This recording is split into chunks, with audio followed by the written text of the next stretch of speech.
Gandengan tangan, bersatu memberikan jalan terbaik bersama,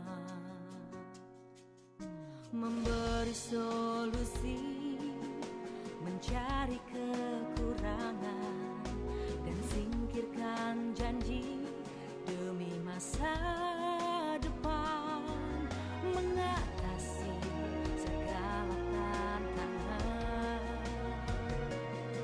demi tercapai segala asa.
Out hand in hand to welcome a new day. Let's reach out to the world. Together we will give the very best of us for all. Let us find a way to give the best solution. No matter what they say, there is no stopping us to conquer all the obstacles ahead. We will give the world bright and shiny days. Keep up our eyes and high. Let's get together for the future of the world.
Satu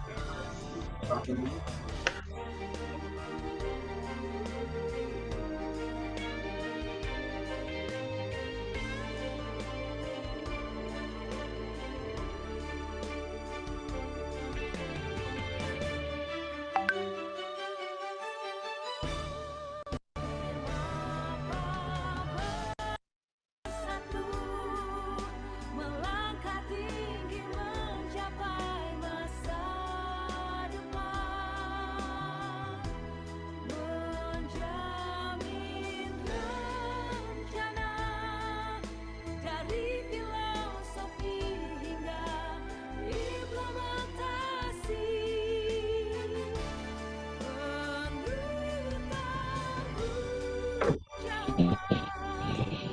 Ciptakan arah baru yang lebih pasti.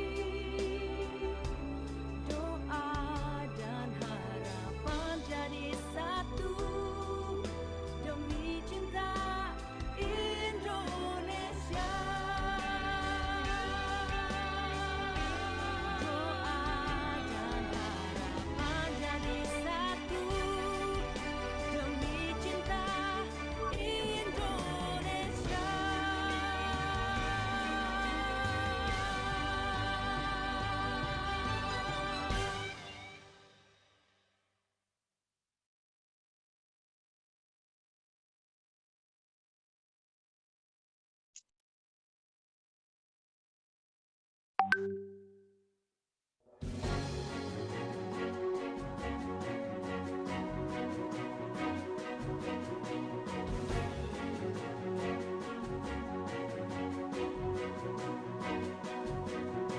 Let's step out hand in hand to welcome a new day. Let's reach out to the world. Together we will give the very best of us for all. Let us find a way to give the best solution. No matter what they say, there is no stopping us to conquer all the obstacles ahead. We will give the world bright and shiny days. Keep up, rise and high. Let's get together for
Halo Pak Ivan, selamat sore Bu Stevi, Pak Charles, sore, Sore Bu Fitri. Sore Bu sore, Fitri.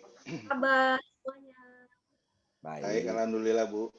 Kita tunggu sebentar lagi ya Pak ya, karena peserta yang mendaftar hampir 150. Kita tunggu 5 menit lagi atau bagaimana Pak? Atau mau lanjut aja? Gimana? Monggo silakan keputusan Pak Ivan, kan Pak Ivan yang membuka Bu. Pak Charles itu jago banget loh ini. Lempar batu sembunyi tangan. Kalau ngikuti saya sih, saya biasanya selalu mulai rapat itu tepat waktu. On time Saya ya. biasanya selalu mulai rapat tepat waktu. Ya, Mana? Kita mulai aja. itu bentuk 54 penghargaan terhadap peserta. yang mulai aja Bu. Itu Mulai aja ya. ya penghargaan kita terhadap yang sudah datang tepat waktu. Oke. Halo. Nah, berada di tengah-tengah sobat muda hari ini. Kami dari Indonesia Race Management Professional Association Indonesia, atau kita singkat biasanya panggilnya IRMAPA nih, Bapak. Kakak-kakak semuanya ya, berarti kita panggilnya ini Pak Ivan nih, Pak Charles, Bu Sevi. Kepada Oke. seluruh peserta hari ini, kami atas nama IRMAPA mengucapkan terima kasih atas partisipasinya. Semoga nanti sharing yang disampaikan oleh Kak Stevi ya, kita panggilnya Kak Stevi aja ya, Bu Stevi ya. Boleh. Semoga apa yang disampaikan Masih kakak-kakak kok saya. Oh, nanti dapat bermanfaat bagi teman-teman semuanya.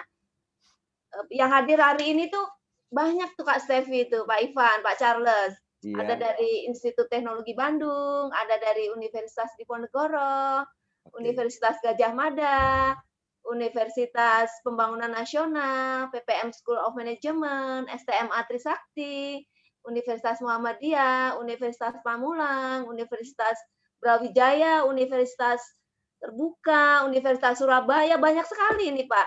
Terus Oke, ada luar biasa. dari Universitas Pancasila juga ada, dan ada juga yang sudah bekerja Pak Ivan. Oh, oke. Iya, yang Baik. ada sudah yang bekerja kira-kira ya 1 sampai 3 tahun terakhir ini ya. Masih bisa lah jadi sobat muda manajemen risiko ya Pak Ivan ya. Baik semuanya, Ya. sebelum acara kita mulai, kita dari IRMAPA sekali lagi mengucapkan terima kasih atas partisipasi dari sobat muda semuanya. Sebelum kita mulai, marilah terimalah salam sehat dari Sekjen. Udah dikasih dulu terus. Mohon untuk dimatikan ininya, Mbak Putri. Sedikit ya. Baik, sebelum acara kita mulai, saya akan bacakan CV dulu dari Pak Ivan ya, Pak Ivan ya. Monggo, Bu. Ivan Lanin, ST, MTI, IRMCP, QCRO, CLA. Beliau adalah Sekjen, Sekretaris Jenderal dari IRMAPA. Menyelesaikan pendidikan studi S1-nya di Institut Teknologi Bandung. Ambil teknik kimia Pak Ivan ya. Iya, Bu. S2-nya beliau dari UI, ambil Magister Teknologi Informasi. Nyasarnya ke manajemen risiko ya Pak Ivan ya. Beliau adalah Sekretaris Jenderal IRMAPA dari tahun 2019 sampai dengan sekarang. Beliau juga pengurus Wikipedia dari tahun 2006 sampai dengan sekarang. Beliau juga pendiri Perkumpulan Wikipedia Indonesia. Beliau juga anggota Komisi Pertimbangan Istilah Sidang Komisi Istilah Badan. Apa itu Pak Ivan? Nanti bisa dijelasin ya Pak Ivan. Juga Direktur Utama Narabahasa dari tahun 2020 sampai dengan sekarang. Tahun 2009 sampai sekarang beliau sebagai Direktur Kapitulis. Beliau juga pengarang buku ya Pak Ivan ya. Iya, Bu. Ya, Pak Ivan juga salah satu pengarang buku. Nah, nanti hadiahnya kita ada buku dari Pak Ivan ini. Baik Pak Ivan, karena sudah jam 5 lewat, silakan Pak Ivan. Baik, Buat terima muda kasih. manajemen risiko, terimalah salam hangat dari Sekretaris Jenderal Indonesia Risk Management Professional Association. Pada Pak Ivan Lanin kami persilakan. Baik. Terima kasih Bu Fitri. Selamat sore teman-teman semua. Terima kasih sudah bersedia meluangkan waktu untuk mendengarkan paparan dari Irmapa.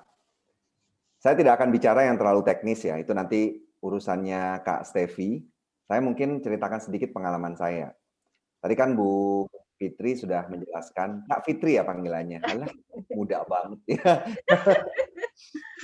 Sudah menceritakan sedikit pengalaman mengenai latar belakang saya.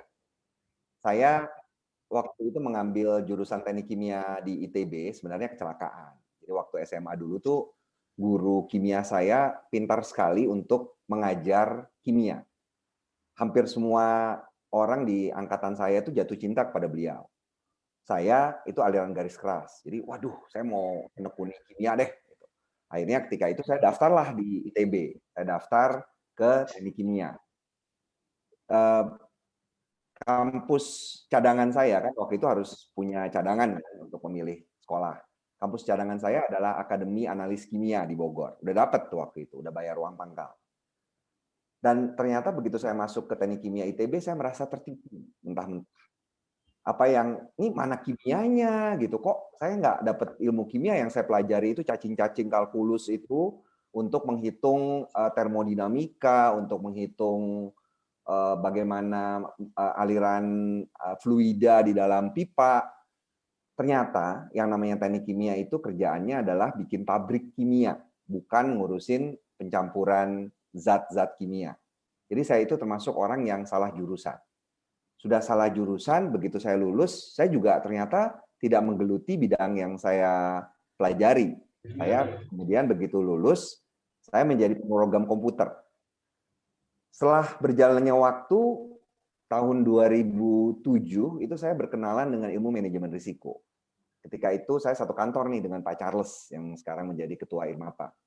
Waktu itu saya diminta untuk membuat program tentang manajemen risiko. Artinya untuk membuat register risiko, membuat mitigasi risiko, dan lain-lain. Itulah pertama kali saya berkenalan dengan ilmu manajemen risiko. Sebagai seorang pemrogram, tentu saja saya juga mesti paham kan bidang ilmunya kan. Akhirnya saya belajarlah. Dan ternyata saya jatuh cinta dengan ilmu manajemen risiko ini. Ini bukan karena saya sedang berbicara tentang manajemen risiko ya, ini karena memang kenyataannya begitu. Saya merasa ilmu manajemen risiko ini merupakan suatu ilmu yang ajaib. Kalau ilmu-ilmu lain tuh semuanya bergelut dengan kepastian. Ilmu manajemen risiko adalah satu-satunya ilmu yang bergelut dengan ketidakpastian. Ini yang nanti akan dipaparkan oleh Bu Stevi. Jadi yang dilakukan di dalam manajemen risiko itu, dari pengalaman saya sebagai seorang yang asalnya bukan ilmu manajemen sama sekali, adalah kita berusaha untuk mencari suatu cara agar ketidakpastian itu bisa dikurangi. Dalam hidup itu kan kita sama sekali tidak bisa menjamin kepastian. Kita sekarang udah sekolah, terus target lulus 4 tahun, benar nggak dalam 4 tahun bisa lulus? Belum tentu. Bagaimana mitigasi kita, bagaimana apa yang mesti kita lakukan. Pemahaman orang terhadap manajemen risiko itu membuat kita menjadi lebih waspada terhadap apapun yang kita lakukan. Paling tidak itu pengalaman yang saya peroleh waktu saya mulai belajar manajemen risiko. Ketika kemudian saya 2 tahun di perusahaan itu, akhirnya saya diminta untuk jadi konsultan. Karena sudah dianggap menguasai ilmunya, saya diminta untuk menjadi konsultan dan saya bersedia. Saya pikir memang pada akhirnya aplikasi komputer itu adalah alat. Yang diperlukan adalah bagaimana orang bisa memanfaatkan alat tersebut. Dari perjalanannya kemudian saya menjadi konsultan manajemen risiko sampai dengan kurang lebih tahun 2019. Ternyata saya punya hobi lain. Ini yang saya bilang saya sama sekali nggak linear. Dari teknik kimia, pemrogram komputer, lalu pelan-pelan saya mulai tertarik dengan yang namanya ilmu bahasa, ilmu komunikasi. Sehingga pada tahun 2020 saya mendirikan perusahaan sendiri. Kalau sekarang nama kerennya itu perusahaan rintisan atau startup. Mungkin di antara teman-teman juga ada yang berniat untuk membuat perusahaan rintisan ya. Nah, perusahaan rintisan ini Narabahasa bergelutnya di bidang pemberian edukasi bahasa Indonesia. Ini yang saya lakukan sampai sekarang. Dari 2020 sampai 2021 ini saya menjadi direktur di Narabahasa. Kemudian pada tahun yang sama, ini juga saya diajak oleh anak-anak muda, ada yang kenal namanya itu Zari Hendrik sama Deva Mahendra. Mereka mendirikan satu perusahaan yang pekerjaannya adalah membuat caption atau takarir, membuat status, membuat pesan-pesan yang nadanya kreatif, itu yang dilakukan oleh Kapitulis. Jadi sekarang kaki saya ada 2, di Narabahasa dan di Kapitulis. Di Irmapa, ini sebenarnya merupakan bentuk kecintaan saya terhadap manajemen risiko. Saya merasa bahwa manajemen risiko ini sebenarnya bidang yang melekat pada sebuah kehidupan manusia. Kalau kita perhatikan sekarang, kalau saya tidak salah awal tahun ini, itu semua BUMN di Indonesia itu diminta oleh Pak Erick Thohir untuk membuat perencanaannya itu berbasis risiko. Ke depan, semua kegiatan orang itu harus berlandaskan risiko, karena semakin lama kita akan semakin berada pada suatu kondisi yang tidak pernah bisa kita duga sebelumnya. Nanti Bu Stevi juga akan menjelaskan tentang konsep yang disebut dengan VUCA. Nah, mudah-mudahan pada kesempatan kali ini teman-teman kan mungkin masih mencari ke depan itu saya mau apa ya, mau bergelut di bidang apa. Menurut saya manajemen risiko ini adalah salah satu bidang yang sangat berpotensi di masa depan. Pada masa depan nanti World Economic Forum pernah mengeluarkan The Future of Jobs, nanti bisa coba cari ya The Future of Jobs. Di situ mereka mengeluarkan daftar keterampilan yang dibutuhkan pada masa depan. Nanti teman-teman bisa lihat. Salah satunya itu adalah bisa menganalisis dan menyelesaikan masalah dengan pertimbangan risiko.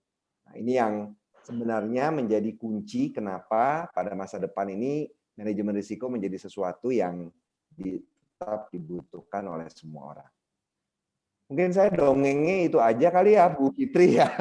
Saya cuma mau berbagi kepada teman-teman bahwa apapun latar belakang pendidikan kita tetap butuh manajemen risiko. Bahkan ketika teman-teman memutuskan untuk tidak mau mengambil bidang manajemen risiko untuk karir, pengetahuan kita, kesadaran kita tentang adanya risiko yang menghadang di depan, itu selalu kita butuhkan untuk melaksanakan pekerjaan maupun menjalani kehidupan kita. Selamat belajar, selamat mengikuti paparan dari Bu Stevi. Mudah-mudahan ada manfaat yang bisa teman-teman peroleh. Yang jelas, manajemen risiko dan tata kelola perusahaan merupakan hal-hal yang dibutuhkan dari semua organisasi di masa depan. Demikian dari saya. Assalamualaikum warahmatullahi wabarakatuh. Thank you Pak Ivan. Sama-sama Bu Fitri. Baik, sebelum dan menarik sekali ya Pak Ivan ya, manajemen risiko itu. Dimanapun, oleh siapapun, kapanpun manajemen risiko itu dibutuhkan ya Pak Ivan ya? Ya, benar sekali. Sekarang aja nih kayak saya di Narabahasa ini, saya selalu menerapkan manajemen risiko. Contoh misalnya, sebagai suatu perusahaan rintisan yang belum banyak pesaing, dari awal itu saya sudah memikirkan nih bagaimana kalau ke depannya ada orang-orang yang meniru sistem yang kami buat. Harus ada mitigasi-mitigasi dalam bentuk inovasi yang mesti kami lakukan agar nantinya kami nggak kaget begitu ada pesaing yang muncul. Oke, thank you Pak Ivan. Baik, Sobat Muda Manajemen Risiko, kayaknya nih paparan Bu Stevi ini akan kita mulai aja ya. Acara kita hari ini yaitu Bintang Irmapa Muda, Bincang Petang Irmapa dengan Generasi Penerus Harapan Bangsa. Yaitu nanti kalau teman-teman ada yang mau tanya, silakan chat di chat atau kalau masih ada waktu kita bisa resen. Sebelumnya saya bacakan CV dari Kak Stevi ya. Halo Kak Stevi. Halo Bu Fitri. Steviani Norimarna, SSI MM IRMCP CGP. Menyelesaikan S1 dari Universitas Katolik Parahyangan, Matematika, dan S2-nya dari Universitas Parahyangan juga, dan ambil Risk Management ya Kak Stevi ya. Betul Bu. Kak Stevi sekarang dosen di Universitas Parahyangan dari tahun 2015 sampai sekarang. Trainer di LPK MKS dari tahun 2017 sampai sekarang, asesor di LSP dari tahun 2017 juga ya Kak Stevi ya sampai sekarang, trainer di CRMS Indonesia, Program Director CRMS Indonesia dari tahun 2010 sampai dengan Juni 2020. COO, Chief Operation Officer di ERMA. Apa itu ERMA? Nanti mungkin Kak Stefi bisa iniin sedikit. Mungkin pada bingung, ERMA apa itu nanti. Dari Juni 2020 sampai dengan sekarang. Dan sekarang di IRMAPA, Kak Stefi menjabat sebagai Wakil Ketua Bidang Program IRMAPA. Selanjutnya buat Kak Stefi, silahkan untuk pemaparannya. Silahkan Kak Stefi. Oke, makasih Bu Witri untuk perkenalannya. Mungkin di sini dipanggilnya Kak aja ya, Kak Witri. Ya. Karena lagi di Irmapa Muda, jadi kita panggilnya Kakak aja. Semuanya ya. Oke, silahkan Kak Stefi. Oke, makasih Bu Witri untuk perkenalannya. Putri boleh izinkan saya untuk share screen? Suara saya terdengar semuanya ya? Jelas Kak Stefi. Oke.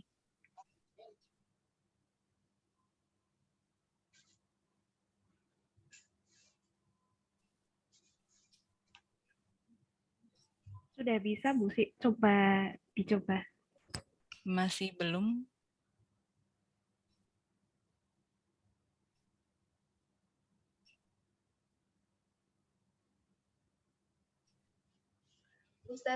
Kak Stefi tolong jadikan co-host Mbak Putri. Udah coba Bu Stefi. Oke. Kak Stefi.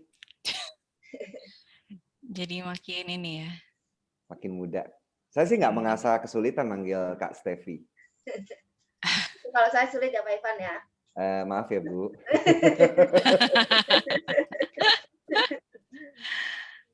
Oke. Sudah bisa? Sudah, sebentar ya. Ups.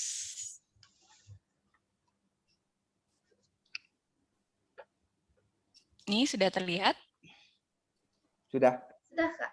Oke, saya full screen. Oke, baik. Di sini manggilnya adik-adik atau apa ya, rekan-rekan? Umat muda Kak. Oh ya, Umat kaum muda. Manajemen resiko. Kaum muda manajemen resiko. Oke. Di sini saya diberikan kesempatan oleh rekan-rekan saya di IRMAPA untuk menyampaikan bagaimana sih peluang ataupun yang bisa didapatkan oleh kaula muda terutama dengan adanya manajemen risiko, lebih mengenal manajemen risiko. Nah, di sini juga kita akan sampaikan bagaimana IRMAPA dapat membantu generasi muda Indonesia dalam mendapatkan karir profesionalnya di tengah ketidakpastian. Gitu. Jadi untuk agendanya sendiri itu akan dibagi menjadi 3. Saya akan cerita sedikit mengenai manajemen risiko, di mana manajemen risiko ini perlu di segala kesempatan itu diperlukan, serta manajemen risiko itu tuh sebetulnya diperlukan juga oleh siapapun seperti tadi disampaikan oleh Pak Ivan, walaupun sekarang Pak Ivan kita di sini di IRMAPA tidak hanya mengurus sebagai pengurus IRMAPA, tapi kita juga banyak berada di organisasi-organisasi lain. Namun dengan adanya manajemen risiko ini, kita tetap bisa punya kesempatan atau bagaimana memanage resiko. Jadi manajemen risiko itu diperlukan oleh siapapun, dimanapun, dan kapanpun. Terutama nanti kita akan lihat di masa mendatang ini dengan semakin adanya ketidakpastian itu tentu saja sangat diperlukan. Nah, di sini terutama kenapa kita coba untuk memaparkan IRMAPA, terutama di sini kita akan ada namanya IRMAPA Muda. Kita ingin dari asosiasi IRMAPA ini ingin membantu generasi muda supaya nanti ke depannya manajemen risiko itu secara karir berpeluang nggak sih buat kita gitu.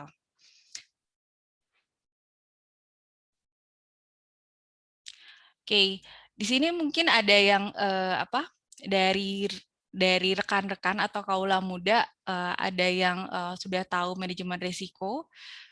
Mungkin ini saya coba untuk ini ya, interaktif ya. Jadi kalau misalkan ini boleh langsung tanya jawab atau seperti apa gitu ya. Ada yang udah tahu manajemen risiko? Sepertinya Tidak ada yang menjawab nih. Ini Belum, Pak Sesi. nggak menjawab antara tahu atau saya kurang yakin gitu. Mungkin oke, di sini ada yang jawab. Oke, baru belajar, Bu. Gitu. Oke. Jadi di sini di Irmapa kita untuk sebagai anggota Irmapa tidak harus orang yang betul-betul sudah tahu tentang manajemen risiko, tapi juga kita pengen mengajak kaula muda yang ingin belajar juga terkait dengan manajemen risiko gitu. Nah, di sini untuk manajemen risiko itu diperlukan di segala kesempatan. Dari slide di sini saya akan tunjukkan bahwa manajemen risiko itu dibutuhkan juga di tempat kerja. Kalau misalkan rekan-rekan lihat di sini ada beberapa bisa kejadian nih. Kalau misalkan di sebelah kiri ada gambar bagaimana orang yang bekerja di ketinggian tinggi dia punya resiko nih untuk bisa sampai terjatuh. Ini resikonya tinggi banget ya karena dia nggak pakai safety pengaman untuk kalau sampai dia sampai jatuh itu resikonya tinggi karena kalau bisa dilihat di sini dia hanya berpatokan pada kalau misalkan rekan kerja yang lain sampai terlepas tangannya untuk pengamannya itu dia bisa terjatuh. Kemudian juga di sini kita lihat ya di dalam di adanya dongkrak gitu ya. Orang ini kalau misalkan terjadi apa-apa dengan dongkraknya di tempat kerja dia sedang membetulkan ban itu ya kepalanya ada di dalam situ gitu. Jadi ya kita bisa tahu bahwa itu ada resikonya.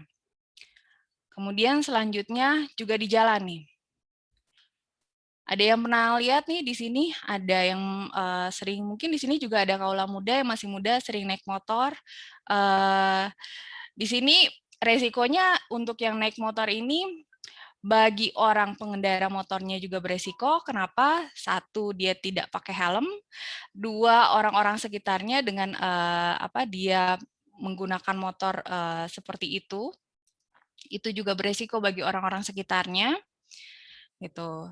Yang kedua di sebelah kanan, kalau boleh lihat di situ ada ini resikonya sebagai ini ya, ada ibu-ibu gitu ya, pegang handphone sambil berkendara mobil gitu. Itu juga di jalanan kita bisa lihat ya. Mungkin di sini teman-teman juga ada ya yang yang bawa mobil gitu. Oh ya, saya pakai handphone gitu liatin dan bisa terjadi adanya resiko kecelakaan gitu. Terus di sini juga bareng-bareng pacar ada di sini. Ada yang sudah punya pacar. Ini jelas ya kelihatan banyak banget nih kalau misalkan di sosial media pengen mampang biar fotonya terlihat keren gitu. Di sini dia hanya untuk selfie gitu mau berada di puncak tertinggi tanpa adanya pengaman-pengaman tertentu gitu. Kalau dilihat nggak ada ya. Oke. Kemudian di sini juga bersama-sama dengan keluarga kita juga bisa temukan adanya resiko. Nah, bisa lihat di sini bapak-bapak ini dengan sangat tidak memperhatikan keselamatan anaknya, gitu dia menggunakan stroller, dia naikkan di jembatan penyeberangan di sini hanya untuk demi untuk bisa melihat sesuatu. Di sini nggak tahu ya ngeliatin apa. Mungkin ada pertunjukan menarik gitu. Gitu. Di hutan juga kita ada ini orang yang misalkan mau di sini ada fotografer, ternyata dia fotografer biasa kalau misalkan fotografer yang pengen mendapatkan foto untuk hewan-hewan liar di hutan sana gitu, dia juga punya resiko bisa juga dikejar atau diterkam oleh si beruang liar ini gitu. Di lautan juga ada sama, kita juga ada resiko bisa diterkam oleh ini hiu seperti itu. Atau bahkan di rumah masing-masing nih. rekan-rekan atau kaula muda juga tahu bahwa risiko itu bisa bermunculan tidak hanya tadi di jalanan atau itu, tapi juga bahkan di rumah sendiri. Pas kapan sih itu terjadi? Nih, sebelah kiri nih, ini pada saat risiko kalau ingin mengganti bohlam atau lampu karena nggak punya tangga. Jadinya dia naik di pintu, tanpa pengaman apapun. Kemudian ini pada saat pindahan dengan yang di tengah ini ada juga mau pindahan, ya udah gimana ini nggak muat nih sofanya, ya udah kita langsung aja lempar seperti itu. Ataupun di sebelah kanan nih. Ini contoh yang tolong jangan dicontoh ya, ini salah satu resiko yang tinggi juga bahwa kita bisa tersengat listrik di sini. Dengan seperti ini itu resikonya sangat besar. Jadi pada intinya di sini kita ingin menunjukkan bahwa risiko itu bisa terjadi di mana aja sih gitu. Dan kira-kira sebetulnya apa sih yang bisa kita lakukan gitu. Rekan-rekan di sini mungkin kalau misalkan tadi kalau di jalanan, oke, saya hati-hati nih kalau misalkan mau nyebrang jalan, atau saya coba biasanya kalau naik kendaraan nggak apa-apa lah kalau misalkan liatin handphone, orang udah biasa gitu. Nah, kalau misalkan di sini, ini ada satu contoh. Oke, di sini ada satu contoh. Kalau di sini rekan-rekan ada yang mau jawab, bisa langsung chat aja ya. Langsung tulis chat di sini. Ini ada kucing, satu kucing, dia cuma nyelonong lewat aja. Kemudian di situ ada sangat banyak anjing-anjing. Kira-kira menurut kalian ini beresiko nggak sih? Ada yang mau jawab? Ayo, silahkan yang mau jawab. Iya nih. Boleh resen nggak, Kak Stevi? Boleh, silahkan. Resen aja. Di sini kita ini aja kok. Santai aja ya, Kak Stevi ya. Iya. Ini buat rekan-rekan yang lain, kalau ada yang ingin bertanya, kita juga persilakan ya. Nanti bakal ada door prize. Banyak Bu Kak Stevi door prize-nya nih. Aduh, siaplah Bu. Ya, Agatha, Adinda, Agung, Alfianzata, Raffi. Ya, silakan yang mau jawab. Andi, Anissa. Ini ada yang udah resen ya Bu ya? Oh ya, silakan. Udah ada yang resen belum Bu? Belum ada ini Kak. Waduh, ini ada tuh, ada. Ada. Enggak, ternyata bukan. Nah. Oke, ini pada malu-malu Kak. mungkin malu-malu. Beresiko Kak, kucingnya bisa dikejar anjing. Oke, Ahmad Zakaria. Katanya beresiko kucingnya bisa dikejar anjing. Ya, betul. Terus kira-kira ada lagi nggak sih selain dikejar anjing? Oke, nah sebetulnya dari gambar di sini biasanya di sini kita lihat bahwa memang ada resiko kucing tersebut dikejar oleh anjing. Apalagi di sini anjingnya udah ngeliatin tuh, udah ngira-ngira nih, aduh nih kucing kok mau-maunya ya lewat sini gitu. Enggak ini. Nah, di sini ada informasi tambahan. Anjing-anjing di sini adalah anjing-anjing yang sudah terlatih gitu. Jadi anjing-anjing yang di sini kenapa sih mereka cuma ngeliatin aja, itu karena mereka memang betul-betul terlatih kalau tidak untuk tidak menerkam si kucing gitu. Dan untuk menerkam si kucing itu akan perlu ada perintah dari si. Oke, ini ada lagi jawaban nih. Beresiko Kak, tapi masih ada kemungkinan bisa dikejar atau tidak dikejar karena kucingnya risk taker Kak. Oh iya, iya emang risk taker banget nih. Sebenarnya kucing tahu kalau dia akan mengalami resiko dikejar anjing, tapi kucingnya bandel. Mungkin dia sudah memperkirakan akan selamat. Oke, nah jawaban dari Muhammad Zainal Arif ini benar nih. Dia sudah memperkirakan akan selamat. Kenapa? Karena sebetulnya dia sudah sering sekali nih lewatin si anjing-anjing ini. Karena dia tahu bahwa ini anjing-anjing yang sudah terlatih, sehingga nggak akan mungkin untuk ngejar dia. Kalau tidak diperintahkan.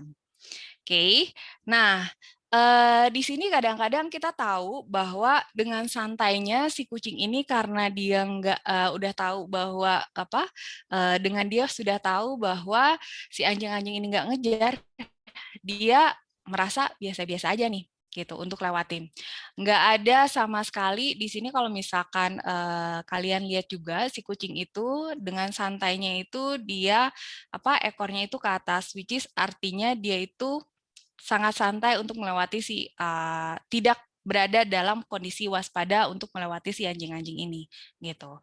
Nah, di sini yang pengen ditekankan adalah oke, kadang-kadang kita sudah merasa dalam kondisi yang biasa-biasa aja. Oh, biasa aja sih kalau misalkan saya pakai handphone untuk ngeliatin handphone terus sambil jalan nyetir, itu biasa-biasa aja gitu. Atau kalau enggak tadi tuh dengan berkendara motor saya nggak pakai helm juga nggak apa-apa kok, kan cuma di kompleks gitu. Karena saya udah biasa gitu. Toh selama ini saya selamat-selamat aja gitu. Itu kadang-kadang yang terpikirkan oleh kita gitu.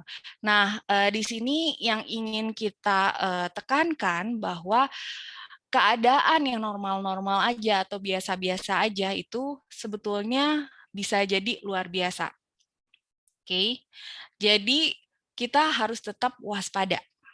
Oke. Walaupun dalam kondisi normal kita tuh harus tetap waspada gitu. Ada yang tahu nggak sih sebetulnya COVID ini akan datang? Toh waktu pada saat ini sudah selama 1 tahun kita dengan adanya COVID di Indonesia, terutama di bulan Maret kemarin ulang tahun COVID 1 Maret itu ada kasus pertama untuk di COVID gitu. Nah, di sini kita bisa lihat bahwa manajemen risiko itu sebetulnya diperlukan di siapapun, dimanapun, dan kapanpun, terutama di masa yang akan datang. Nanti kita lihat nih, di sini bahwa kita lihat bahwa yang pada saat selama 1 tahun ini adalah data global menunjukkan bahwa terjadinya tren penurunan untuk pandemi dari COVID-19 ini gitu. Sudah ada kurva menurun untuk corona dan namun kita tahu bahwa perilaku new normal ini dengan kita sudah melakukan adanya digitalisasi dengan adanya kayak sekarang nih kita biasanya ngumpul-ngumpul, kalau dulu biasanya kita ngumpul-ngumpul ngapain sih? Oh ya, kita yang namanya ngumpul-ngumpul itu ketemu tatap muka gitu. Nah, sekarang siapapun mungkin di sini teman-teman juga bisa lihat bahwa yang namanya pertemuan itu tidak hanya bisa dengan dilakukan secara tatap muka, tapi kita juga bisa nih ngobrol di sini gitu dengan tatap kamera. Oke, tatap kamera, tatap foto di depan teman-teman sekalian di sini gitu. Nah, dengan adanya apa sih? Dengan adanya digitalisasi gitu.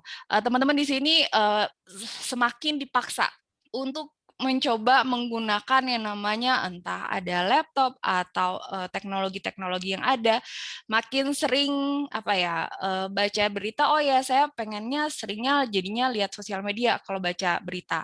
Atau kalau misalkan sekarang saya kalau misalkan dengerin ada satu isu-isu tertentu, saya kalau dulu dengerinnya seminar nih, datang pelatihan atau apa. Tapi sekarang saya bisa dengerin dengan adanya podcast gitu.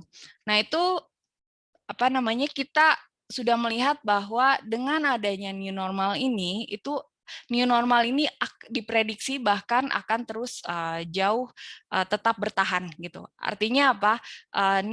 Kondisi new normal ini akan tetap ada sampai masa di mana kita belum tahu nih sampai kapan. Tapi akan diprediksi akan bertahan jauh gitu setelah walaupun pandemi ini akan hilang. Kenapa? Karena kita lihat juga sekarang itu sudah menjadi salah satu kehidupan kebiasaan baru lagi gitu buat kita gitu, karena juga didorong oleh digitalisasi. Nah, sejauh ini kalau kita lihat berita juga bahwa Indonesia per Desember per November kemarin Indonesia resesi, jumlah pengangguran naik nih jadi 9,77 juta orang gitu.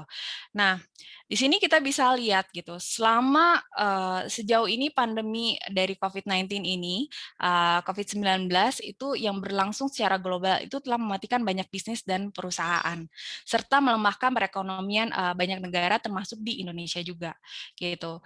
Rekan-rekan muda nih sekarang yang masih masih sekolah atau sedang lagi di universitas, ini juga mungkin jadi di sini ada nih namanya Titania. Titania juga fresh grad nih. Dia juga nanti ini saya pertanyaan disimpan dulu, tapi dia sudah mulai bertanya-tanya nih bahwa oke, setelah saya lulus nih fresh grad, saya mau jadi apa nih gitu dengan kondisi seperti ini gitu, dengan jumlah pengangguran naik jadi 9,77 juta orang, ini semakin nggak pasti kan buat anak-anak muda yang lulus saat ini kuliah gitu, kira-kira saya bakal dapat kerja nggak sih gitu. Nah, ini semakin menimbulkan yang namanya ketidakpastian, dan ketidakpastian ini juga bahkan akan terus bisa berkembang karena kita juga sudah mengenal yang namanya VUCA. VUCA itu adalah volatility, uncertainty, complexity, dan juga ambiguity.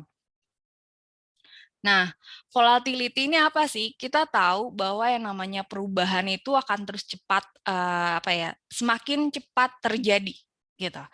Di dunia sekarang ini namanya perubahan, namanya perubahan itu sangat cepat terjadi gitu. Jadi semakin berfluktuatif.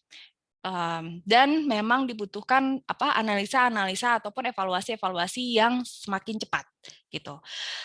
Dan juga dari situ dengan adanya perubahan-perubahan tersebut itu kita nantinya bisa menimbulkan yang tadi ketidakpastian.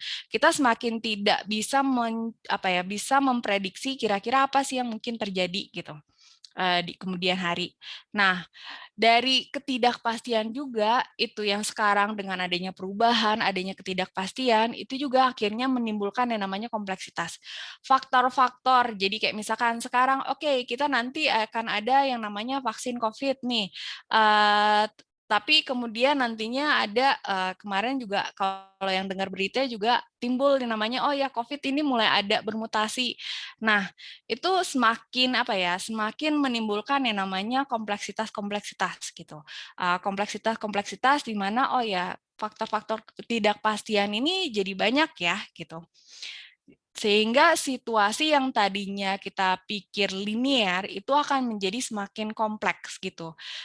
Sehingga menimbulkan yang nantinya informasi-informasi, kemudian informasi-informasi itu akan semakin sulit untuk kita interpretasi gitu. Sehingga itu yang namanya bisa menimbulkan yang namanya ambiguitas gitu. Oke, nah di sini kita pengen juga share ke rekan-rekan bahwa ya namanya peluang karir dengan kompetensi bidang manajemen risiko itu semakin meningkat loh gitu. Kenapa kita bisa lihat bilang seperti ini? Karena di sini udah ada satu riset tertentu itu dilakukan oleh Berkeley Simpson, di mana ini dilakukan di tahun 2019, Risk Management Market Report 2019. Kita bisa lihat bahwa di dalam report ini, sebagian besar atau setengah organisasi yang pada saat itu dilakukan survei, itu tidak cukup yang namanya resource-nya untuk bisa menghandle yang namanya resiko. Oke, dan juga dilihat bahwa kita lihat bahwa di sini 91% dari intern staff itu akhirnya bisa mendapatkan kontrak kerja dalam waktu 3 bulan. Oke, jadi ini peluang bahwa semakin dengan adanya organisasi-organisasi yang semakin membutuhkan yang namanya karyawan atau kita bisa bilang bahwa profesional-profesional yang mengerti atau paham mengenai risk management itu akan semakin dicari gitu. Karena kita lihat bahwa 91% dari intern risk staff itu langsung dikontrak di dalam 3 bulan. Dan juga 75% di tahun 2018 itu risk department atau departemen risiko itu meng-hire orang. Dan 67% dari risk manager itu yang di-hire di tahun 2019 gitu. Nah, di sini kita pengen membukakan ke teman-teman bahwa fakta menunjukkan bahwa kompetensi bidang manajemen risiko ini semakin diperlukan di dunia kerja. Kalau Pak Ivan tadi bilang bahwa tidak, kalau misalkan teman-teman juga ingin buka usaha atau apa, itu juga semakin dibutuhkan karena kita lihat bahwa di risk management itu tidak hanya dibutuhkan oleh organisasi-organisasi yang besar saja gitu. Tapi tadi mau di rumah juga kita bisa lakukan. Dan di sini ada peluang karir, kompetensi di bidang manajemen risiko. Semua bidang pekerjaan itu memerlukan yang namanya kompetensi bidang manajemen risiko. Sebagai contoh, tadi kalau misalkan rekan-rekan lihat di pekerjaan, tadi tidak hanya orang yang dibilang ada di bidang risk management aja, enggak gitu. Di sini kita lihat gambar ini pengen nunjukin apa sih gitu. Sebagai seorang pilot, dia juga butuh yang namanya risk management. Sebagai seorang dokter, dia juga bisa menerapkan yang namanya risk management.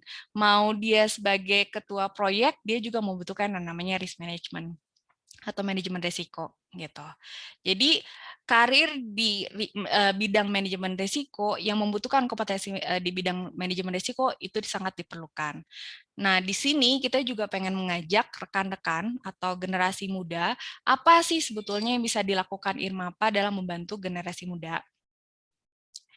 Di sini kita sampaikan bahwa manajemen risiko itu di Indonesia sendiri itu sudah ada pedomannya, yaitu SNI ISO 31000. SNI ISO 31000 ini yang sudah menjadi atau kita kenal mungkin rekan kaula muda di sini taunya SNI, yang namanya SNI apa sih? Helm atau apa yang ada cap SNI-nya atau apa gitu. Nah, di sini standar manajemen risiko itu juga sudah ada distandarkan gitu di Indonesia. Kita kenal dengan namanya SNI ISO 31000. Kemudian standar ini juga mengambil dari standar internasional yang kita kenal sebagai ISO 31000 gitu. Nah, di sini rekan-rekan bisa lihat bahwa dengan adanya SNI atau Standar Nasional Indonesia ISO 31000 untuk bidang manajemen risiko, di mana perlu adanya keterlibatan dari lembaga-lembaga pemerintah, baik dari Otoritas Jasa Keuangan, kemudian dari Bank Indonesia, Kementerian Teknis, Bappenas dalam mengeluarkan yang namanya suatu peraturan tertentu untuk bagaimana supaya manajemen risiko ini semakin bisa digunakan gitu, diimplementasikan di Indonesia. Kemudian kita juga lihat di sini dengan adanya sertifikasi profesi di bidang manajemen risiko, yaitu melalui lembaga sertifikasi profesi yaitu BNSP.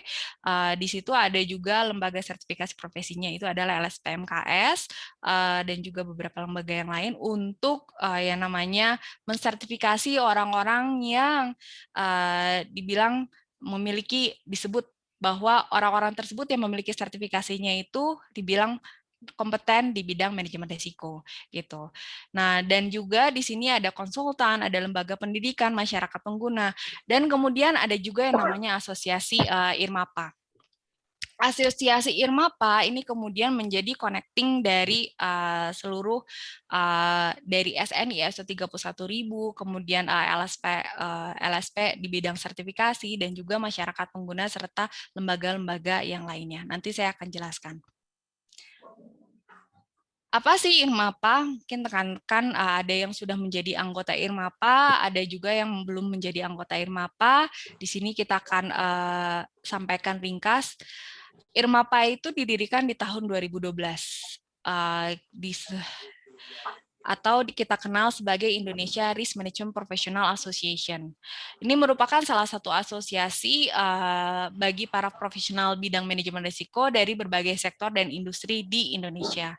Saat ini IRMAPA sudah melayani 4.000, kira-kira ada 4.000 anggotanya yang datang dari beragam latar belakang, baik di bidang praktisi dari manajemen puncak hingga lini perusahaan. Kemudian ada juga BUMN, perusahaan terbuka ataupun tidak gitu.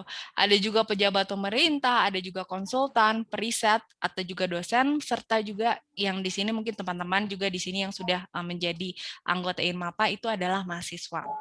Kenapa sih mahasiswa? Nah, di sini IRMAPA itu tadi sudah disampaikan bahwa IRMAPA itu sebagai connecting stakeholder.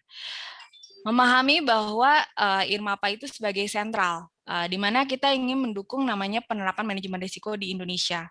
Jadi IRMAPA mencoba untuk menjadi penghubung bagi para pemangku kepentingan. Tadi kita bisa lihat ya di situ ada dari regulator, kemudian juga ada yang namanya masyarakat luas, kemudian ada yang praktisi atau partner lainnya gitu, member-member IRMAPA atau institusi yang lain gitu. Nah, itu punya beberapa kepentingan gitu. Namun bagi para pemangku kepentingan ini yang ingin mendukung penerapan manajemen risiko, IRMAPA kemudian menjadi connecting atau sebagai penghubung. Melalui apa sih? Melalui berbagai kegiatan dan juga inisiatif supaya tercipta kolaborasi yang sinergis bagi para pemangku kepentingannya. Gitu. Nah, dengan interaksi yang demikian, kita secara kolektif ingin memberikan kontribusi terhadap pengembangan penerapan manajemen risiko di Indonesia. Ini salah satu contoh, bukan salah satu contoh ya, salah satu apa saja yang pernah dilakukan oleh IRMAPA, yaitu ada roundtable discussion, diskusi panel, yaitu ada baik internasional maupun yang kita juga mengundang beberapa pemangku kepentingan di organisasi-organisasi tertentu. Ini contoh-contoh atau slide-slide menunjukkan inisiatif-inisiatif IRMAPA yang sering kita lakukan. Kita juga melakukan namanya conference, terlibat di dalam conference internasional maupun nasional. Oke.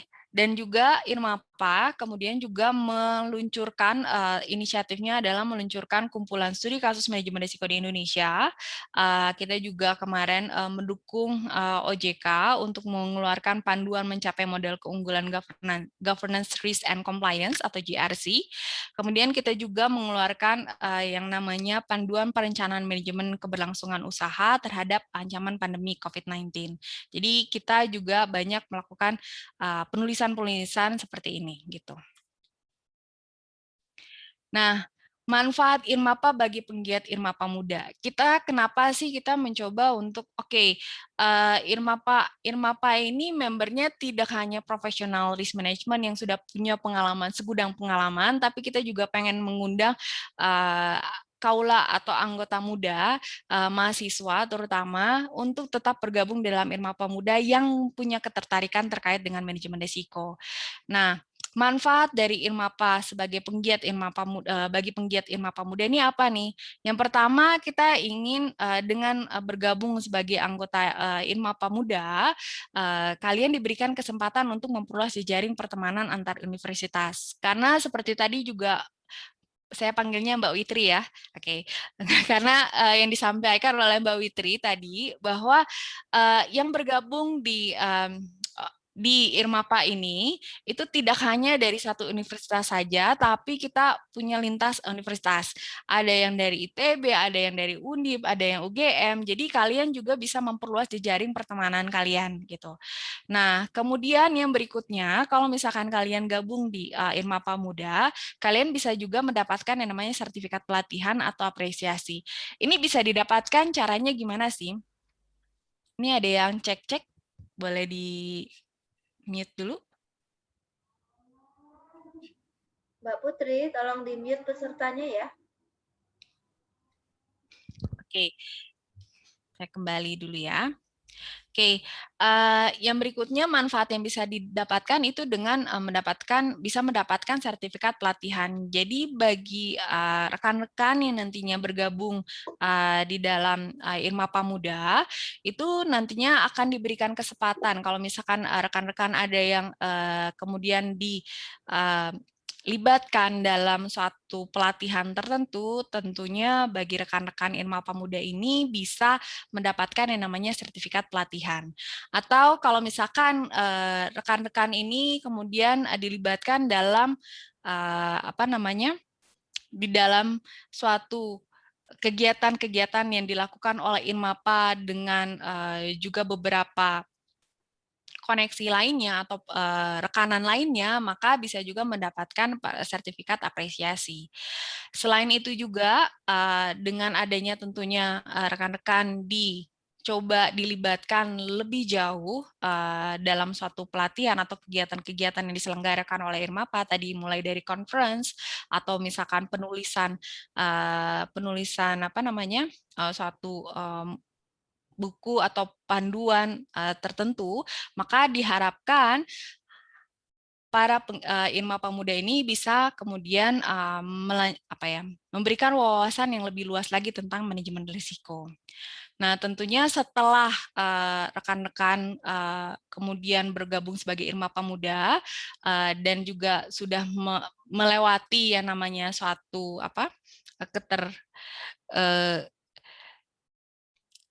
melewati suatu masa tertentu, maka nanti kita juga dari Irmapa itu akan memberikan surat rekomendasi kerja dari Irmapa. Dan seperti yang tadi sudah disampaikan bahwa Irmapa itu sangat banyak sekali untuk anggotanya juga itu berasal dari baik dari top management, profesional-profesional lainnya gitu. Komunitas profesional Irmapa itu tidak hanya mahasiswa saja, tapi juga ada yang dari dosen, ada juga dari professional risk management, top management, itu baik direksi, komisaris, ada juga komite-komite tertentu, ada manajer. Nah, di sini kita berharap dengan bergabung di Irmapa Muda, rekan-rekan sekalian juga bisa dikenal luas. Kemudian, kenapa sih perlu dikenal luas oleh komunitas profesional? Dengan dikenal luas, itu juga bisa menambah peluang bagi rekan-rekan Irmapa Muda kalau seandainya nanti bisa direkrut oleh itu menambah peluang bagi rekan-rekan yang ingin bekerja juga, kemudian oh ya ternyata mungkin si A nih ternyata di sini keterlibatan di Irmapa cukup bagus ya, kemudian itu dilihat oleh profesional atau profesional-profesional yang ada di Irmapa. Kemudian ingin merekrut kalian, itu juga peluang itu sangat terbuka gitu. Disitulah kita berharap bisa menjadi manfaat bagi penggiat Irmapa Muda ini. Nah, di sini sebagai bidang kegiatan Irmapa Muda itu ada beberapa. Irmapa seperti yang tadi sudah disampaikan banyak sekali melakukan suatu kegiatan-kegiatan entah itu kegiatan berupa conference atau pelatihan atau kemudian kita juga banyak melakukan penulisan-penulisan tertentu. Nah, di sini Irmapa di sebelah kiri kalau rekan-rekan bisa lihat itu adalah yang biasa dilakukan oleh Irmapa. Irmapa itu biasa melakukan yang namanya pengembangan jejaring anggota. Itu dilakukan, kita berharapnya nantinya ke depannya itu akan dilakukan oleh Irmapa dan juga Irmapa Muda. Kemudian juga selain dari adanya pelaksanaan event, itu biasanya dari Irmapa yang melakukannya itu dari bidang program. Kemudian ada yang namanya pengembangan jejaring mitra, terutama kemitraan, itu biasanya dilakukan oleh bidang, kalau di Irmapa kita sebut dengan bidang sinergi. Ada juga yang namanya penyediaan publikasi atau tadi bisa berupa artikel, berita, atau panduan, itu biasanya kalau di Irmapa itu adanya di bidang kompetensi. dan juga penyediaan publikasi media sosial, baik di sosial media sosial Instagram, Twitter, Facebook, LinkedIn, Telegram ataupun YouTube, itu yang biasa dikerjakan di bidang sekretariat. Nah, kita pengen mengajak rekan-rekan sekalian itu juga bisa untuk berpartisipasi. Di sini di sebelah kanan itu adalah program atau bidang kegiatan bagi Irmapa Muda gitu. Jadi kita pengen mengajak rekan-rekan, bagi rekan-rekan yang tertarik, oh ya, saya tertarik nih untuk bisa masuk ke ada yang namanya program manajemen. Saya tertarik untuk bisa melakukan yang namanya pelaksanaan event atau event organizer. Saya senang nih bicara sebagai MC di kalau misalkan melakukan pelatihan atau di acara-acara tertentu, yuk silakan gitu. Kita juga membuka yang namanya fasilitator management itu sebagai liaison officer, kemudian juga creative management sebagai ilustrator atau animator bagi rekan-rekan yang sangat menyukai sebagai ilustrator atau animator, kemudian marketing management sebagai marketer, kemudian juga support management sebagai researcher. Tadi banyak sekali tulisan-tulisan yang ingin diluncurkan oleh Irmapa, baik artikel, berita, ataupun panduan. Kita ingin mengajak bagi rekan-rekan yang sangat senang menulis, itu dan juga sangat senang yang namanya, oke, saya pengen punya pemahaman yang lebih luas lagi nih, suatu topik-topik tertentu. Kita ajak sebagai sport management, di sini sebagai yang namanya researcher. Kemudian yang suka sebagai publikasi, manajemen, itu bisa sebagai publisher. Ada juga sebagai content management, sebagai penulis di sini, writer, dan juga support management sebagai researcher. Ada juga tadi creative management, tadi sudah ada ya di atas sebagai ilustrator, ada juga sebagai publikasi manajemen publisher, kira-kira seperti itu. Atau ada yang senang nih, oke, saya senangnya sebagai media manajemen nih, saya senang sekali untuk melakukan yang penyediaan publikasi. Itu sebagai media manajemen administrator juga bisa gitu. Nah, di sini kita ingin ajak rekan-rekan sekalian untuk bergabung di Irmapa Muda supaya rekan-rekan punya punya pengalaman yang lebih lagi gitu. Sebagai anggota Irmapa, kalau saya hanya sebagai saya lihat kegiatan-kegiatan Irmapa aja itu kayaknya kurang asik nih gitu. Saya pengen dong dilibatkan secara lebih. Nah, di sini kita ingin mengajak Irmapa Muda supaya terlibat lebih lagi di Irmapa, tidak hanya oke saya cuman bisa dengerin berita aja yang dikeluarkan Irmapa, tapi saya juga ingin dong terlibat lebih jauh lagi. Oke, di sini bagi rekan-rekan yang benar-benar berminat, silakan pilih bidang yang menjadi minat kalian. Kalau misalkan kalian senang nulis, atau kalian emang benar-benar senangnya, oke, saya sebagai event management, atau saya senangnya lebih kepada, oke, saya senangnya lebih kepada media sosial, silakan kalian boleh pilih di sini ada Google Form yang sudah kita siapkan. Kalian bisa screen capture aja pakai handphone, atau kalian yang bisa diklik di sini juga bisa langsung, di sini bisa diklik nggak ya? Kalau nggak bisa diklik, kita Mbak Putri boleh tolong share aja linknya juga di chat biar kita bisa bagi rekan-rekan yang ingin pilih bidang dan untuk menjadi minat mereka, boleh langsung aja diklik linknya gitu. Mungkin itu saja sih yang presentasi dari saya. Terima kasih buat rekan-rekan di sini. Nanti kalau misalkan ada pertanyaan, saya juga lihat ada pertanyaan, boleh ya, silakan kita tunggu pertanyaan-pertanyaannya. Dan juga nanti kita jawab. Dan tadi ya, seperti yang sudah disampaikan di awal, bagi rekan-rekan yang bertanya akan mendapatkan door prize. Gitu. Silakan ya. Silakan Mbak Fitri, saya kembalikan. Thank you Kak Stevi ya atas sharingnya. Halo, sorry. Thank you Kak Stevi atas sharingnya. Makasih. Ini ada pertanyaan nih Kak Stevi nih di chat nih.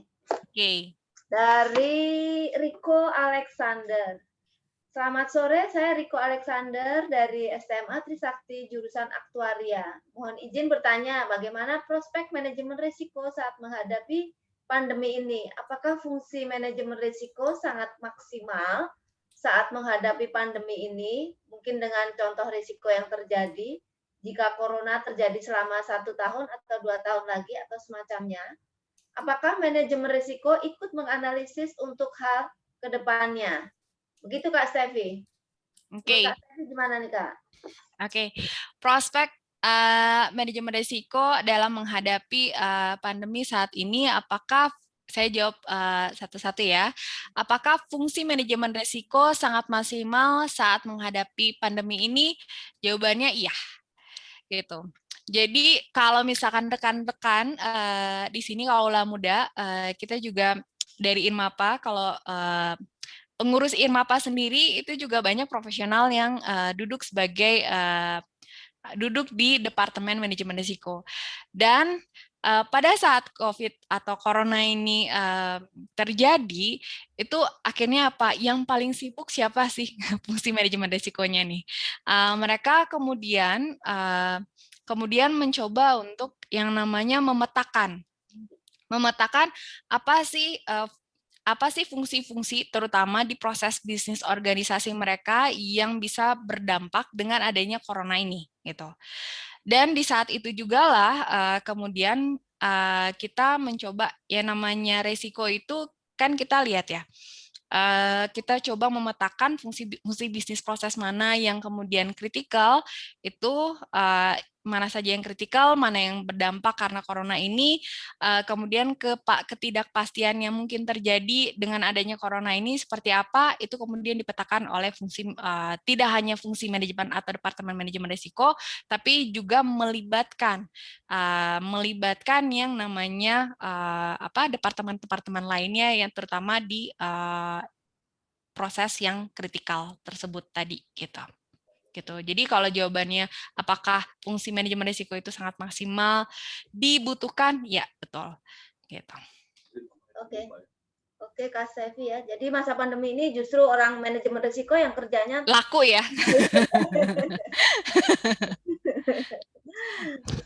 Ada oh iya Kak Stevi nih, kalau untuk anggota Irmapa Muda ini berbayar apa enggak sih Kak? Ada yang nanya. Oke, kalau Irmapa Muda ini maksudnya untuk bergabung sebagai Irmapa Muda tentu saja tidak berbayar gitu. Kita pengen mengajak keterlibatan dari rekan-rekan sekalian itu tidak berbayar. Jadi oh ya saya kalau mau gabung Irmapa Muda enggak gitu. Kita malah pengen sharing kasih nih yang lebih gitu buat para rekan-rekan muda yang ingin belajar juga, oh iya kalau di dunia kerja kayak gimana sih gitu, atau pengen punya yang namanya passion yang lebih, oh iya, saya pengen tahu event tuh seperti apa, saya pengen tahu yang namanya nulis artikel itu seperti apa, itu yuk di sini kita nggak berbayar kok. Berarti jelas ya Kak Stevi ya, di sini nggak Iya. berbayar ya. Jadi buat kaula muda jangan ragu-ragu isi formnya. Iya, tadi formnya yang mana ya? Saya tunjukin dulu ya, biar kalau misalkan ada yang belum, ini saya silakan. Silakan diisi ya, jangan ragu-ragu. Tadi kan Kak Stevi bilang ya kalau Irmapa itu sebagai connecting stakeholder, itu menghubungkan para pemangku kepentingan melalui suatu kegiatan. Nih, apakah di program Irmapa Muda ini ada program kerjasama Kak yang sifatnya go internasional yang buat mahasiswa atau staf yang baru kerja nih Kak, yang 1 sampai 3 tahun itu dapat berinteraksi dengan mahasiswa-mahasiswa dari luar negeri gitu loh Kak. Oke, kalau mahasiswa-mahasiswa dari luar negeri mungkin saat ini sih yang kita ada itu adalah kan tadi connecting dalam artian kita punya beberapa rekan. Nah, Irmapa walaupun di sini kita sebutnya Indonesia, lebih banyak fokusnya di Indonesia, tapi Irmapa juga tadi banyak memiliki rekan-rekanan secara internasional juga gitu. gitu. Jadi tidak hanya di Indonesia, tapi itu juga bisa membuka peluang kalian untuk bisa lebih jauh lagi pengen tahu dunia internasional itu seperti apa sih gitu. Oke, Mungkin Kak. gitu Mbak Witri. Oke. Ini banyak pertanyaan nih Mbak. Banyak nih Kak nih Ya dari nih, Mbak Witri, Kak. tadi saya kayaknya di atas lihat tuh Titania. Tania tadi ya, Titania bahkan udah ini loh Mbak udah Witri. Airmap ya. Betul, udah punya sertifikasi Airmap. Ini Kak Titania dari PPM School Management. Kak Sevi, saya mau bertanya, zaman sekarang ini adalah zaman serba teknologi. Dan teknologi dapat berpotensi mengancam ketersediaan lapangan kerja jika tidak dikelola dengan baik. Menurut Kak Sevi ya, seberapa sulitkah profesi dalam bidang manajemen risiko digantikan oleh teknologi?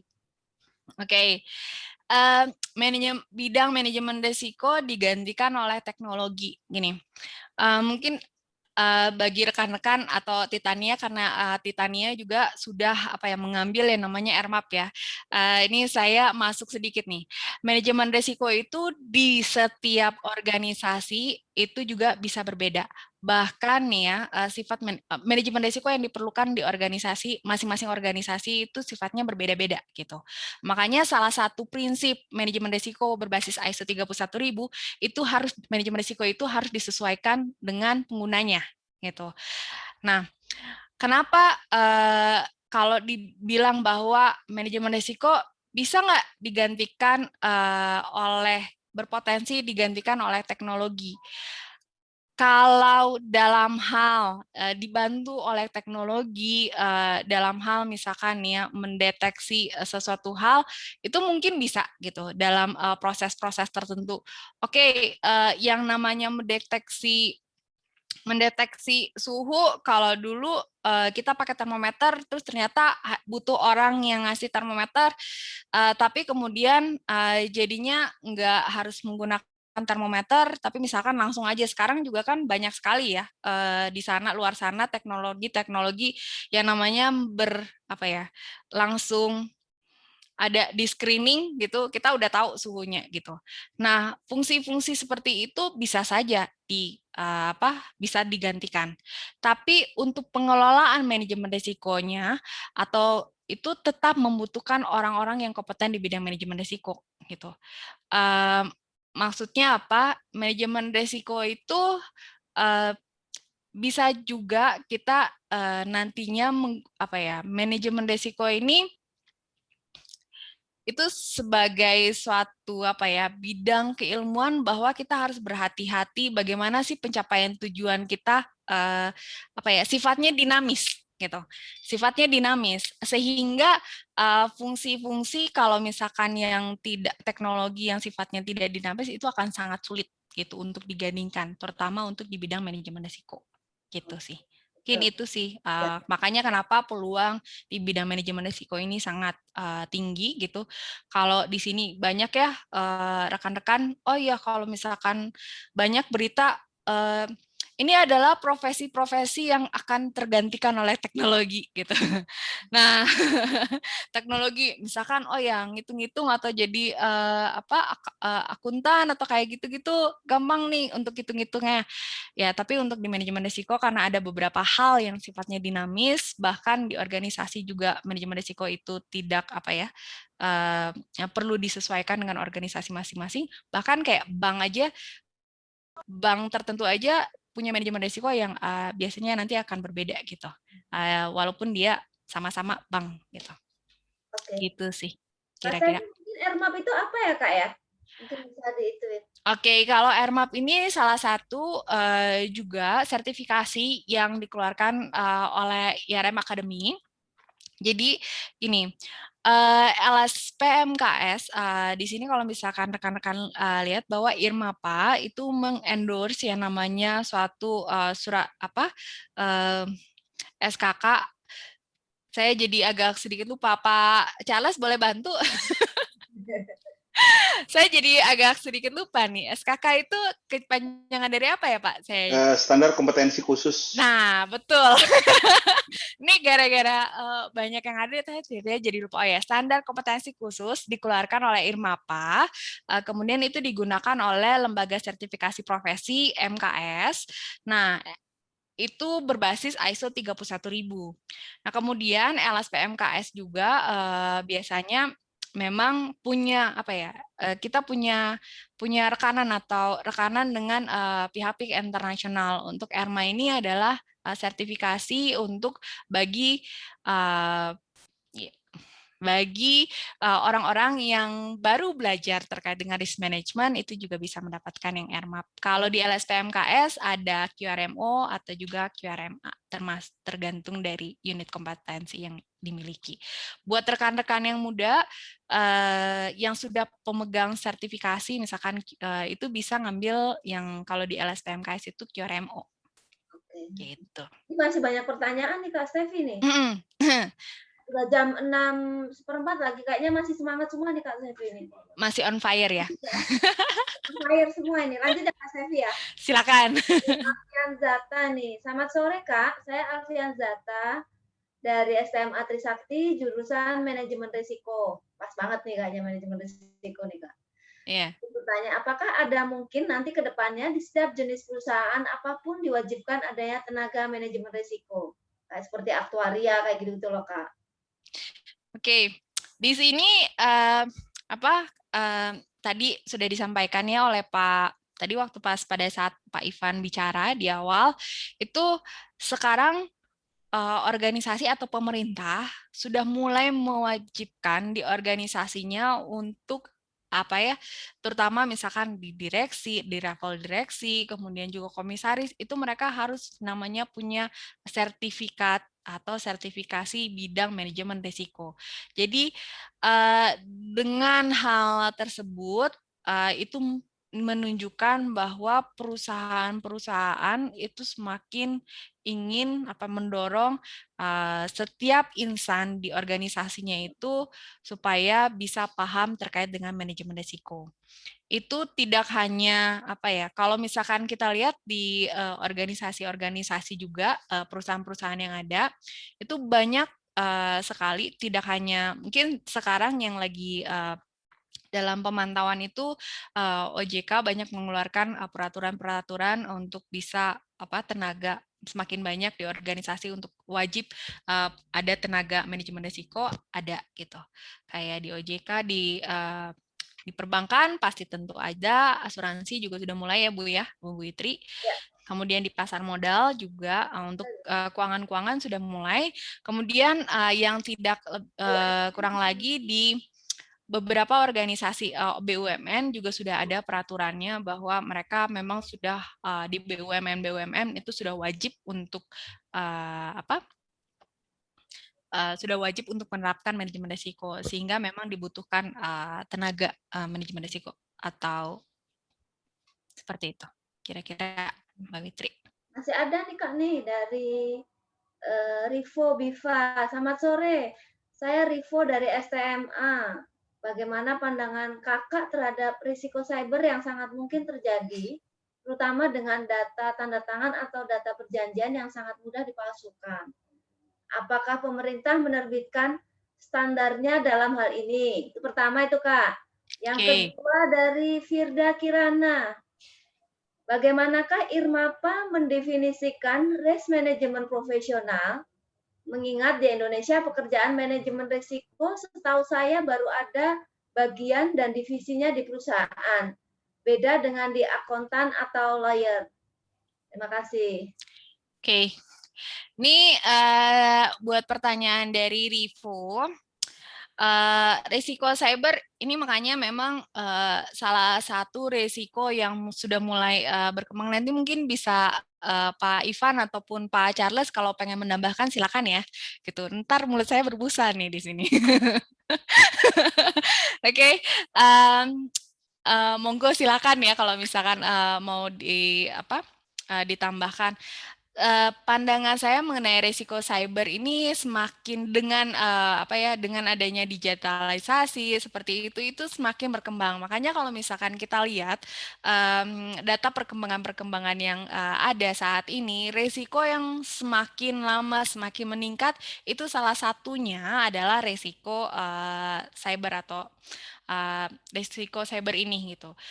Data-data privacy atau dengan adanya tanda tangan perjanjian itu ya bisa dibilang sangat mudah dipalsukan, mungkin iya, tapi kalau untuk menerbitkan standar terkait dengan data tanda tangan perjanjian ini, saya rasa sepertinya belum ada ya Pak Charles atau Pak Ivan, kecuali untuk surat perjanjian atau itu rasa perjanjian seperti itu masih masih tetap menggunakan tanda tangan basah sih, belum ada tanda tangan digital.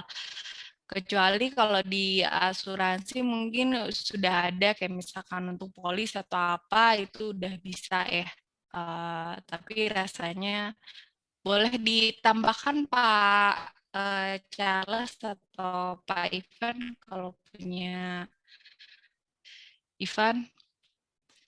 Oke. Pak Ivan atau Pak Charles mau menambahkan?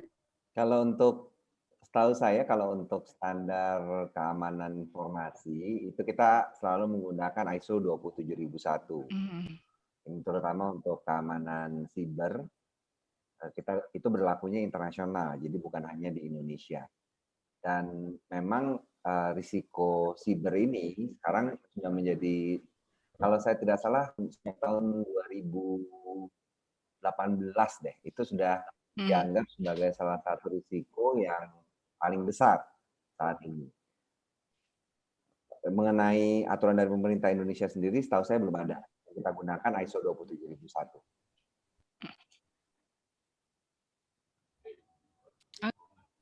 Oke. Oke, berarti peraturannya internasional ya Pak Ivan ya? Internasional. Lalu Kak Sevi. Iya, Bu Fitri. Lagi tadi. Yang tadi pertanyaan kedua. Tadi ya. Ya. Kedua, bagaimana IRMAPA mendefinisikan mengenai mendefinisikan mengenai risk management profesional. Ya. Kalau untuk definisi risk management profesional sendiri, ini kita kita biasanya manajemen profesional manajemen risiko itu tidak hanya orang-orang yang notabene adalah dia terlibat di dalam departemen notabene manajemen risiko saja gitu. Itu definisi dari risk management profesional di sini. Kenapa? Karena bagi kita manajemen risiko itu tidak hanya dimiliki oleh orang-orang tertentu saja di fungsi organisasi tersebut gitu. Sehingga kalau misalkan kita definisikan risk management profesional itu kita biasanya ada singkatan nih yang namanya risk management profesional atau kita biasa sebut IRM, risk manager. Gitu. Jadi semua orang yang terlibat di dalam suatu organisasi itu pasti punya suatu tujuan tertentu sehingga orang-orang tersebut itu juga menjadi risk management profesional untuk di fungsinya sendiri kita dalam tersebut.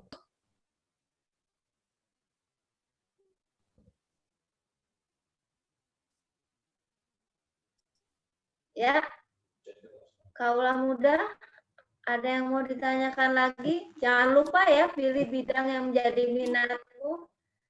Nanti di bagian keanggotaan dengan saya, di bagian program dengan Kak Stevi, di sekretariat dengan Pak Ivan, tapi kalau di Pak Charles nggak bisa karena ketua. Baik, ada yang Kak Sevi kan bilang kalau everybody is manager ya Kak Sevi ya. Risk manager, Bu. Ya. Ya, everybody is risk manager. Bagaimana nih Kak Sevi Manager. tipsnya untuk menjadi manajer resiko yang Manajer. berhasil tuh Kak Sevi? Bisa cerita sedikit Kak Sevi Tipsnya buat closingnya Kak. tipsnya risiko itu tidak bisa lepas dari yang namanya tujuan. Oke.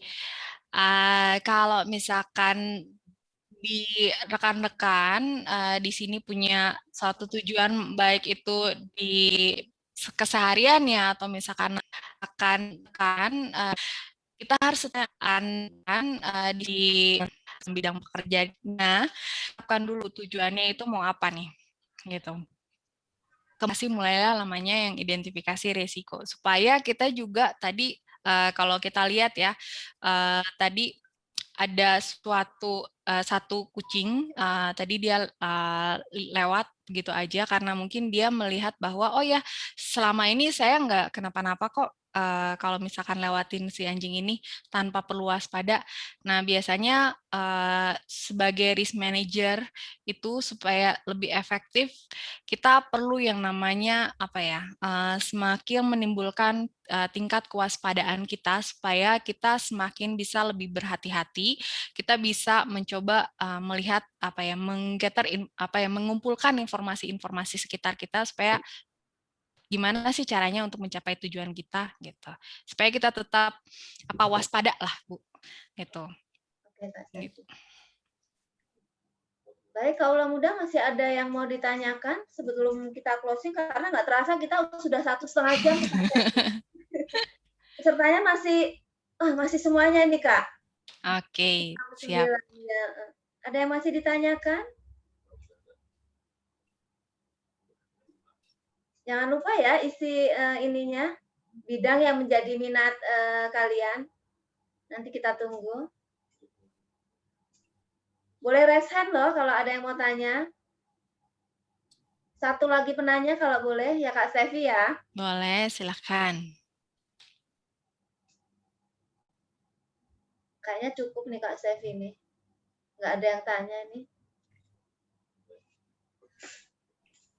Baik, Kaula Muda Manajemen Risiko, karena sudah pukul mau 6:30 ya, sudah maghrib.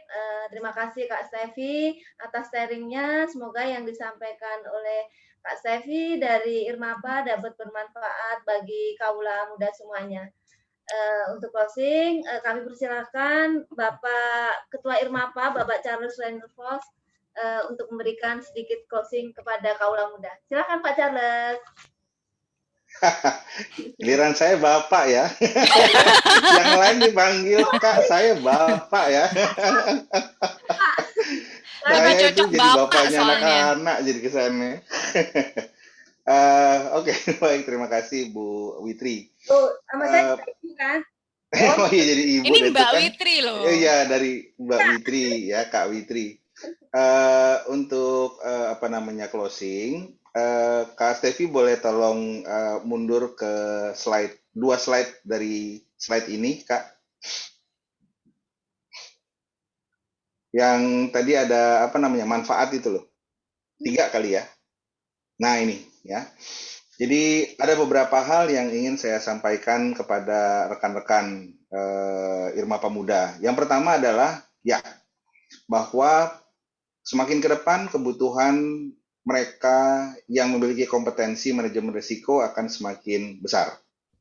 Itu fakta riset menunjukkan hal tersebut, gitu ya. Kenapa? Karena ketidakpastian VUCA tadi yang sudah disampaikan oleh Kak Stevi itu semakin lama akan semakin besar. Lalu kemudian pertanyaannya adalah apakah semua harus masuk ke bidang manajemen risiko? Tentu saja tidak, ya. Kalian sebagai generasi muda punya pilihan karir masing-masing. Silakan jalani pilihan karir kalian sesuai dengan passion, sesuai dengan panggilan hati, gitu ya. setidaknya dimanapun kalian berada, ingatlah tadi apa yang disampaikan oleh Kak Stevi, bahwa kompetensi, pemahaman mengenai risiko dan bagaimana mengelolanya itu dibutuhkan di semua bidang pekerjaan. Makanya tadi Kak Stevi menjawab nggak ada istilah profesional manajemen risiko seperti kayak dokter atau lawyer yang benar-benar spesifik. Karena tadi sudah disampaikan pilot ya harus ngerti manajemen risiko. Tapi bukan hanya pilot, supir di jalan raya pun juga harus ngerti juga manajemen risiko, gitu ya. Jadi nggak ada satu bidang pekerjaan yang spesifik ngurusin risiko saja, tetapi kemudian semua orang, semua bidang pekerjaan harus paham mengenai manajemen risiko. Bagi kalian yang tertarik mengenai manajemen risiko, tentu saja bisa mendalami secara keilmuan dan kemudian memang berkarir di bidang manajemen risiko, gitu ya, sebagai risk manager, risk analis atau apapun itu. Dan itu pun juga akan kebutuhannya juga akan semakin meningkat ke depan. Nah, itu yang pertama. Lalu kemudian yang kedua adalah saya ingin kembali menekankan bagaimana IRMAPA ingin membantu rekan-rekan muda ini sebagai generasi penerus bangsa untuk bisa mendapatkan satu peluang karir di tengah ketidakpastian yang semakin besar. Nah, harus diakui bahwa IRMAPA saat ini masih punya mungkin keterbatasan ini dan itu, tetapi kemudian kita mencoba untuk bisa memberikan apa yang kita mampu, gitu ya. Khususnya dalam rangka melayani para pemangku kepentingan, salah satunya adalah teman-teman rekan-rekan dari IRMAPA Muda. Nah, dalam hal ini kembali kami mengundang, silakan kalau misalnya bagi rekan-rekan yang melihat bahwa dengan menjadi penggiat atau pengurus IRMAPA Muda, maka ini menjadi satu nilai tambah bagi rekan-rekan, please welcome ya. Monggo join, lalu kemudian bisa mengisi tadi form yang ada.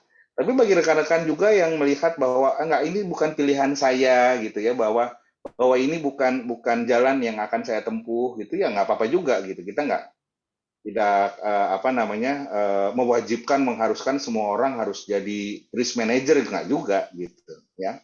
Tapi setidaknya adalah apa yang bisa IRMAPA berikan kepada teman-teman IRMAPA Muda ini untuk bisa membantu teman-teman dalam mendapatkan satu peluang karir yang baik adalah dengan cara teman-teman aktif di berbagai kegiatan IRMAPA.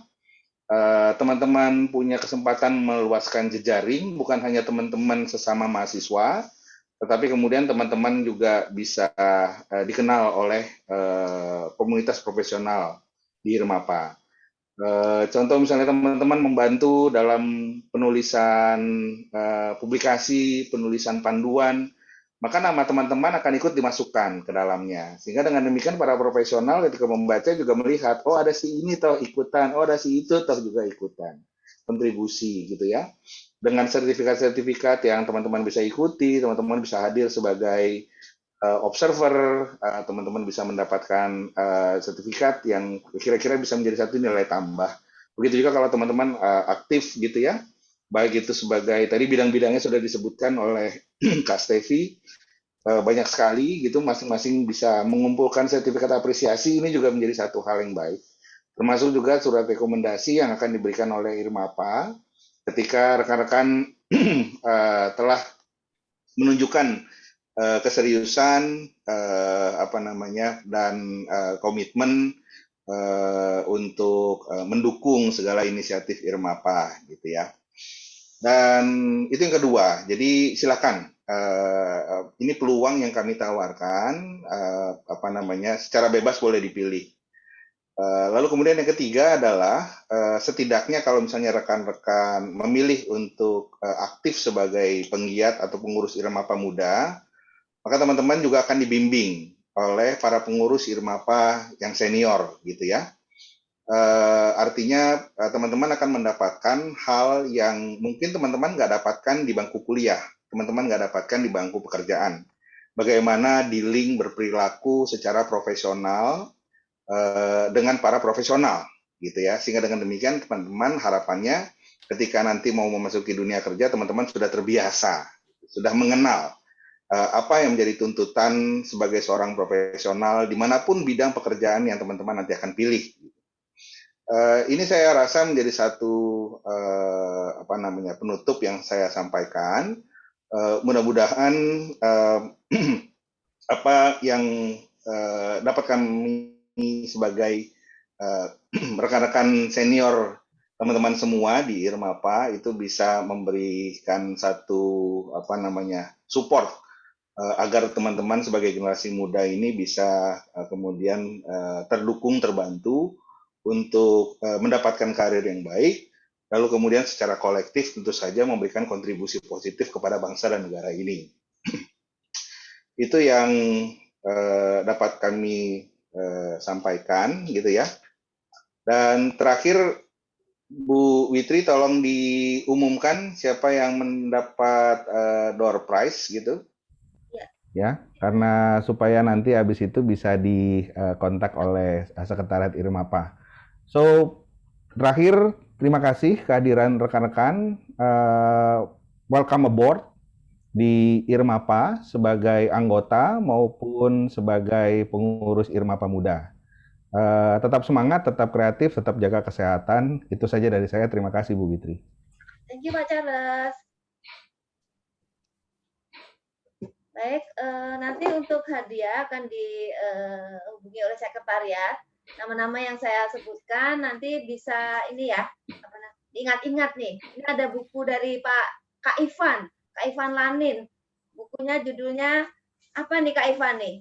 Recehan apa Kak Ivan? Ayo. Recehan bahasa, Bu. Recehan bahasa. Jangan manggil Bu dong. Nanti oh iya. Recehan bahasa, Kak. Soalnya kalau dikasih buku manajemen risiko yang ada bingung kan, pusing. Makanya kasihnya yang enteng, ya yang lebih enteng lah. Mudah-mudahan ini bisa membantu juga teman-teman memperbaiki kualitas bahasa yang digunakan. Oke, thank you Kak Ivan. Kak Ivan nanti untuk pemenangnya akan mendapatkan buku dari Kak Ivan yaitu Recehan Bahasa, dan ada juga sebagian yang mendapatkan pulsa gitu Kak Ivan.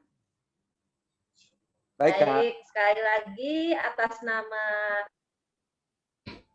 nama Indonesia terima kasih atas sharing yang diberikan oleh Kak Stevi. Terima kasih untuk peserta hari ini, Sobat Kaula Muda, Manajemen Risiko. Semoga apa yang disampaikan oleh Kak Stevi bisa memberikan support sebagai generasi muda yang lebih lebih bersemangat lagi gitu Pak. IRMAPA Muda. Sekali lagi atas nama IRMAPA kami mengucapkan terima kasih. Sampai jumpa pada kesempatan yang akan datang. Sebelum kita tutup, kita foto bareng ya kayaknya ya Kak Sevi, Pak Charles, Pak Ivan ya. Iya. Mohon kameranya untuk dihidupkan. Mbak Putri tolong.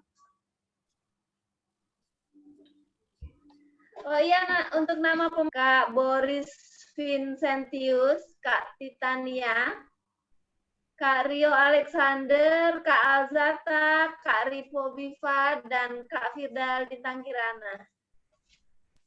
Selamat untuk penanya hari ini. Silahkan difoto, Kak. Baik, ini ada 4 slide ya. Karena tidak tahu ada di slide mana, harap terus tersenyum. Baik. Oke. Yang pertama, 1, 2, 3.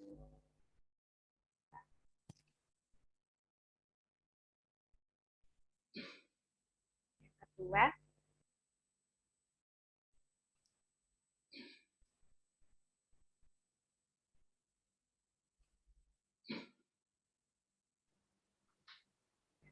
Ya.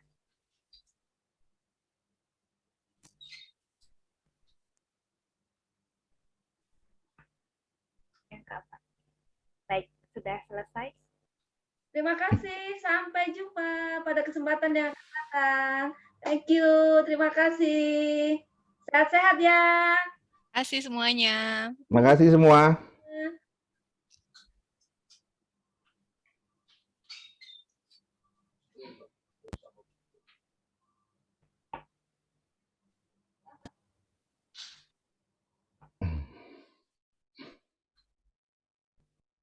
Terima kasih Kak Stevi, terima kasih Kak Witri. Terima kasih Kak Ivan, Kak Iwi. Terima kasih Kak Ivan, terima kasih Kak Putri. Putri masih pas. Ya, benar-benar. Yang paling pas Kalau- dia nih Kak Putri. Kalau Pak Charles sudah nggak bisa Pak, Nggak nggak bisa bisa Kak Charles. Padahal saya paling muda loh. Nah, gitu ya. Di antara saya, Kak Witri, Kak Stevi, sama Kak Putri.